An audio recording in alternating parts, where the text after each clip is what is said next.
Ibinasura ng Department of Justice ang kasong inciting to sedition na sinampan ng National Bureau of Investigation laban po kay VP Sara Duterte.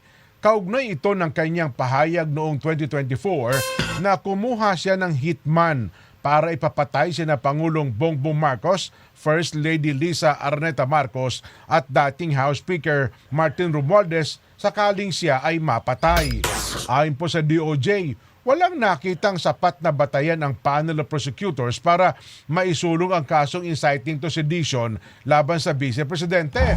Samantala, sa hiwalay na kasong grave threats, naisampan na sa Quezon City Regional Trial Court ang reklamo laban kay VP Duterte.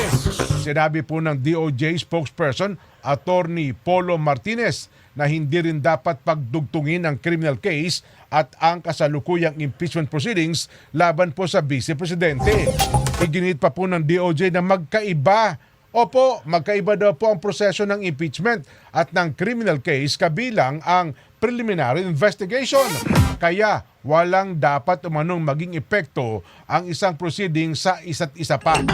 Ibinasura po inciting to sedition dahil sa kakulangan umano ng prima facie evidence habang isinampa naman sa korte ang grave threat.